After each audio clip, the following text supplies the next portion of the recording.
As Donald Trump's executive order is praised by some, enforced by some, ignored by others, and challenged by some of the top lawyers in the United States, its actual effect remains uncertain to a striking degree.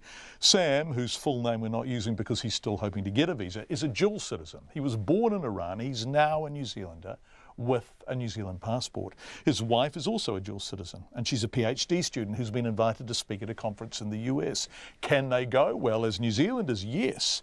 But to what extent does their Iranian dual citizenship complicate things? Well, it seems no one knows the answer to that, even the people whose job it is to know.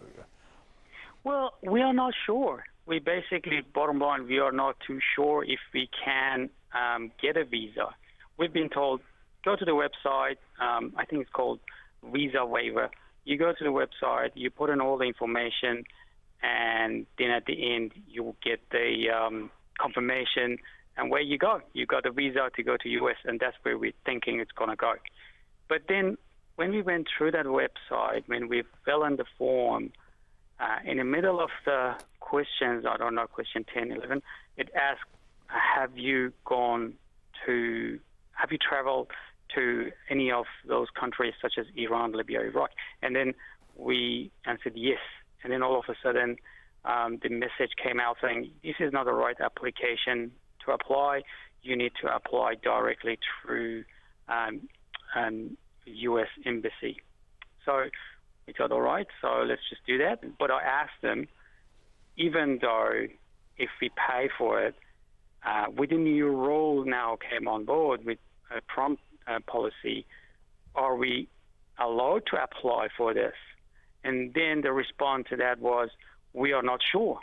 Send us an email, we will get back to you on a new policy, because we still haven't been informed with the new policy. So you don't know whether you're allowed into the United States. The people you're meant to be applying to and dealing with don't know whether you're allowed into the United States. Can I clarify what papers you have? So you were born in Iran, right? Yes. I have been in Iran around 2 years ago.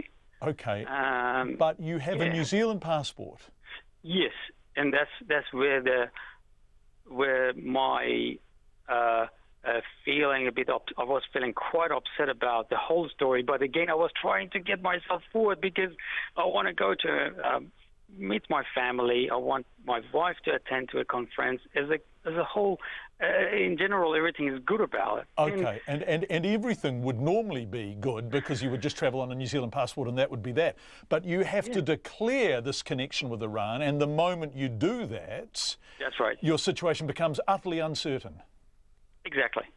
I actually personally called U.S. Embassy. I asked them, what's the policy?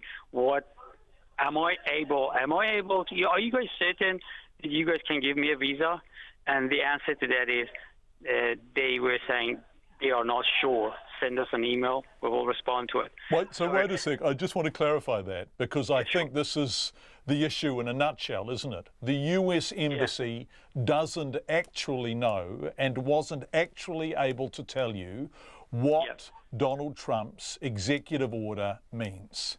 Exactly. That's exactly what I mean. Even though I'm a New Zealander, but because I've got a dual nationality, Iranian and New Zealander, therefore, based on the new rule, we still are not allowed to go to U.S. We are still not able to get the visa. So that's Sam, who thought they were going to the United States. His wife asked to speak at a conference. They bought their tickets and paid for them. It now seems they can't go, despite the fact that he and his wife both are New Zealanders with New Zealand passports.